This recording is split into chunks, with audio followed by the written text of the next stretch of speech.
अगर किसी से दुनिया के सबसे बोरिंग काम के बारे में पूछा जाए तो हम शर्त लगा सकते हैं कि आधे से ज्यादा लोग आर्कियोलॉजिस्ट के काम को बोरिंग कहेंगे। जहां अधिकतर लोगों को लगता है कि इस काम में कोई भी फन और एडवेंचर नहीं है। इनका पूरा दिन तो पत्थरों के ऊपर से धूल हटाने में निकल जाता है।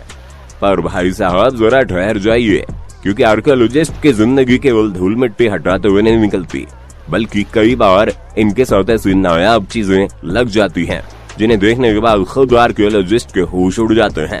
फिर चाहे वो 3000 साल पुराना मोबाइल फोन हो या फिर एक ऐसी डिस्कवरी जिसकी मदद से ये पता चलता है कि आज से 2000 साल पहले भी इलेक्ट्रिसिटी पृथ्वी पर मौजूद थी। दोस्तों, 19वीं शताब्दी के अंत में एक साइंटिफिक आर्कियोलॉजिकल एक्सपीडिशन के दौरान जब जमीन में खुदाई की गई तो उनके हाथ एक ऐसी चीज लगी जिसके बारे में उन्होंने कभी नहीं सोचा था, और वो चीज कुछ और नहीं बल्कि कई सारे इंसानी कंकाल थे। पर सबसे इंटरेस्टिंग चीज तो ये थी कि जितने भी कंकाल मिले उनमें से अधिकतर की लंबाई बहुत ही ज्यादा थी, और सिर्फ लंबाई ही नहीं बल्कि उनका पूरा का पूरा शरीर ही विशालकाय दानवों जैसा था, जिसका अंदाजा आपको इन तस्वीरों से बखूबी लग गया होगा।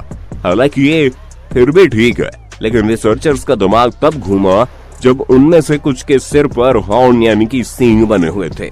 हालांकि वैज्ञानिकों ने इसके सिर के बारे में जानने की बहुत कोशिश की, आखिर इन सींग के पीछे का क्या राज है, लेकिन इस बारे में रिसर्च करते करते वैज्ञानिकों के बाल सफेद हो गए, पर अभी तक उन्हें कुछ भी पता नहीं चला।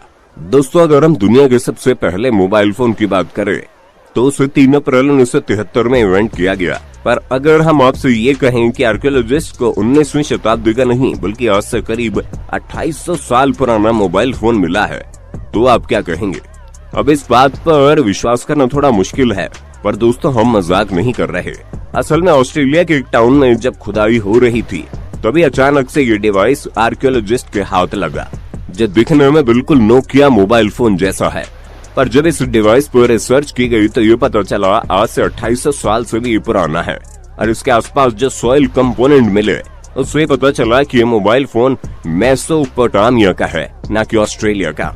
अब ये चीज सुनने के बाद हर कोई हैरत में पड़ गया, क्योंकि जिस मोबाइल फोन को बनाने में हम इंसानों को इतने साल लग गए वो भला आज से हजारों साल पहले कैसे मौजूद हो सकता है।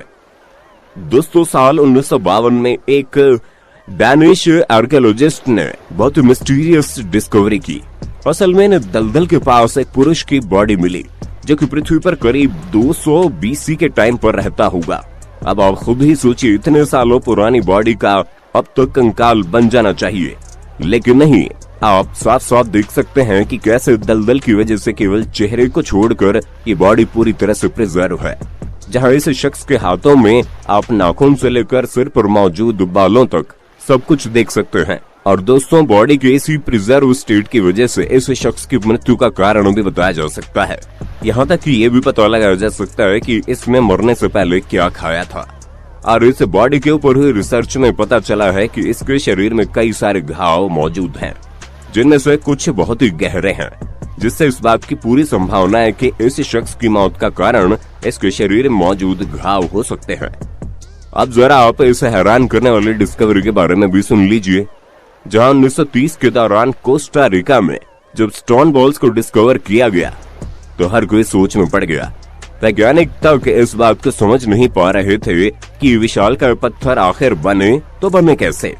हजारों साल पुराने इन विशालकाय पत्थरों का इंसानों द्वारा बनाया जाना तो लगभग नामुमकिन है। ऊपर से जिस टाइम के ये पत्थर हैं, उस टाइम कोई मॉडर्न इक्विपमेंट नहीं थे, उसकी वजह से इन्हें तैयार किया गया। इसीलिए इनके अस्तित्व पर कई सवाल खड़े हो रहे हैं। हालांकि कई सारे लोगों का ये कहना है कि इन गोलाकार पत्थरों का ये शेप पानी की तेज लहरों की वजह से है, लेकिन इस पर भी रिजेक्शन का ठप्पा लग गया।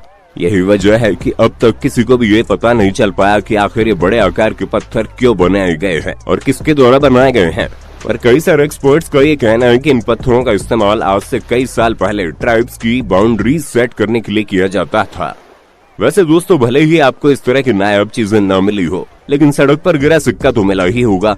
ऐसे में अपने होस्ट दोस्त सैम को कमेंट करके ये बताना मत भूलना, आपको अब तक सबसे ज्यादा कितने रुपए सड़क पर मिले हैं, और जिन्हें अभी तक कुछ भी नहीं मिला वो लोग अपना नाम कमेंट में जरूर बताएं। अब हम आपको जो बताने वाले हैं उसे सुनने के बाद आपके कान खड़े हो जाएंगे। जब बात इलेक्ट्रिसिटी की आती है तो हम सभी को पता है कि इसका इन्वेंशन आज से लगभग 200 या 300 साल पहले किया गया होगा और उससे पहले लोग बिना बिजली के अपनी जिंदगी बिताते थे। लेकिन जिस हिसाब से आर्कियोलॉजिकल एविडेंस मिले हैं उससे साफ पता चलता है कि आज से 2000 साल पहले भी बिजली पृथ्वी पर मौजूद थी। हम ऐसा इसलिए कह रहे हैं क्योंकि अभी कुछ ही समय पहले दुनिया की सबसे पहली बैटरी की खोज हुई। ये एक 13 सेंटीमीटर का जार है जो बिटुमेन और आयरन रोड से फिल्ड है और इस एक जार के अंदर एक कॉपर सिलेंडर है जिसके अंदर आयरन स्टड भी मौजूद था। साथ ही साथ इसमें एसिड भी फिल किया गया था। इन सभी चीजों को देखा जाए तो ये बैटरी 1 वोल्ट का करंट जनरेट कर सकती है। अब 2000 साल पुरानी किसी चीज में इस तरह के अरेंजमेंट होना कोई मामूली बात नहीं है। दोस्तों, मोआ न्यूजीलैंड में रहने वाली एक ऐसी बर्ड और स्पीशीज है जो 15वीं शताब्दी में हमारी पृथ्वी से विलुप्त हो गई थी। ये बर्ड 4 मीटर लंबी हुआ करती थी, यहाँ तक कि इसका वजन 250 किलोग्राम का था। अब इससे आप समझ सकते हैं कि बर्ड कितनी ज्यादा बड़ी होगी। और ये सब हम आपको इसलिए बता रहे हैं क्योंकि पिछले कई सालों से एक्सपर्ट्स को इस विलुप्त हुई बर्ड के ऐसे कई सारे अंश मिल रहे हैं जिन्हें देखकर वो भी हैरान हैं। पर सबसे ज्यादा हैरानी तो तब हुई जब एक एक्सपीडिशन के दौरान न्यूजीलैंड में खुदाई की जा रही थी और तभी इस विशालकाय बर्ड का एक मम्मीफाइड पंजा मिला।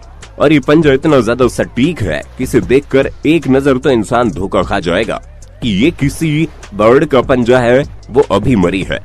पर जब रिसर्च की गई तो पता चला वो पंजा इसी बर्ड का है जिसके शरीर से सैकड़ों सालों पहले कट करके जमीन के अंदर दफन हो गया था। दोस्तों, साल 1936 में टॉम्ब एक्सकेवेशन के दौरान निंजा पैथोलॉजिस्ट वॉल्टर एमरे ने एक ऐसा हैरान करने वाला ऑब्जेक्ट ढूंढा जिसे आज के समय में लोग साबु डिस्क के नाम से जानते हैं। असल में इसे डिस्क का शेप बिल्कुल राइट राउंड है जिसे देखकर ऐसा लगता है ये कोई सीडी प्लेयर का डिस्क हो। और इसीलिए इसकी डिस्कवरी के बाद इसके बारे में कई सारे आर्गुमेंट्स हुई जहाँ पर एक्सपर्ट्स का इसके बारे में कुछ अलग ही विचार था। कुछ का तो ये भी कहना है कि इसे फूड के लिए प्ले किया जाता था, लेकिन इसका डिस्क इतना ज्यादा अलग है कि पक्के तौर पर कुछ भी कह पाना बड़ा मुश्किल है। इसलिए वैज्ञानिक अभी भी इसे यूनिक डिस्क के बारे में कुछ भी बता नहीं पाए हैं। दोस्तों, 2013 में एक्सपर्ट्स को खुदाई के दौरान एक ममोथ की बॉडी मिली। अगर आपको न पता हो तो हम आपको बता दें कि ममोथ ऐसे जानवर थे जो आज से कई सालों पहले पृथ्वी में रहते थे और इनकी बनावट हाथी की तरह थी, लेकिन ये हाथी से भी ज्यादा खतरनाक और विशालकाय हुआ करते थे। ऐसे में इस जानवर को मिलना कोई बड़ी बात नहीं है। पर 2013 में जब इसकी बॉडी मिली तो वैज्ञानिक इसलिए हैरान हो गए क्योंकि इसका ब्लड बिल्कुल फ्रेश था। असल में वैज्ञानिक जब इस पर रिसर्च कर रहे थे तो अचानक से ममोथ की बॉडी में धारदार हथियार लग गया, जिसके बाद उसका खून बहना शुरू हो गया। इसे देखकर एक्सपर्ट्स खुद सोच में पड़ गए कि आखिर इतने साल पुराने जानवर का खून भला कैसे इतना फ्रेश हो सकता है। दोस्तों, ट्यूरिन श्राउड एक क्रिश्चियन रेलिक है। एक्सपर्ट्स के मुताबिक 4 मीटर लंबे कपड़े में मृत्यु के बाद जीसस की बॉडी को लपेटा गया था। हालांकि रिलीजियस पॉइंट ऑफ व्यू से इस कपड़े के पीछे कई सारी बहस भी हुई कि ये असली है या फिर इसके पीछे कोई और सच है। इसलिए विज्ञान और वैज्ञानिक दोनों इस कपड़े में कुछ ज्यादा इंटरेस्ट लेने लगे, जहाँ रिसर्चर्स ये जानना चाह रहे थे कि आखिर किस तरह इस कपड़े की वैल्यू को बढ़ाने के लिए इसके ऊपर जीसस की इमेज को बेहतरीन तरीके से बनाया गया है। पर लाख रिसर्च करने के बाद भी उन्हें ट्यूरिन श्राउड में कोई भी गड़बड़ यानी फेकनेस नहीं दिखी। और जब वैज्ञानिक इस कपड़े को नकली नहीं बता पाए तो लोगों का विश्वास इस पर और ज्यादा पक्का हो गया। लेकिन अगर पुख्ता तौर पर देखा जाए तो इस बारे में किसी को ये नहीं पता है कि ये कपड़ा धार्मिक चीजों से जुड़ा हुआ है या फिर इसे वैल्यूएबल बनाने के लिए इसमें कलाकारी की गई है। दोस्तों, किन डायनेस्टी के राजा क्विन शी हुआंग ने अपनी छोटी सी उम्र में पूरे चाइना को एक साथ जोड़ने के लिए एड़ी चोटी का बल लगा दिया था और इन्हीं के शासन के दौरान इनका टॉम बनकर तैयार किया गया। इन्हें अपने सोल्जर से बहुत ही ज्यादा प्यार था, इसीलिए इन्होंने फैसला किया कि अपने टॉम में बने टेराकोटा आर्मी को मरने के बाद भी जिंदा रखेंगे। इन्होंने हजारों की संख्या में मौजूद अपने सोल्जर्स की मूर्तियों के साथ साथ इनकी सेना में काम करने वाले घोड़े और हाथियों की भी मूर्तियां बनवाई, जिनकी संख्या कितनी ज्यादा है वो आप खुद ही देख सकते हैं। हालांकि ये सभी चीजें काफी समय तक लोगों से छिपी हुई थी, वो तो एक खोज के दौरान इस जगह के बारे में पता चला और तब ये सारा राज खुला। तो दोस्तों, आज के लिए बस इतना ही। उम्मीद है आपको हमारी वीडियो पसंद आई होगी। अगर हाँ तो ऐसी इंटरेस्टिंग वीडियोस को लगातार देखते रहने के लिए चैनल को लाइक, शेयर और सब्सक्राइब करना बिल्कुल भी ना भूलें।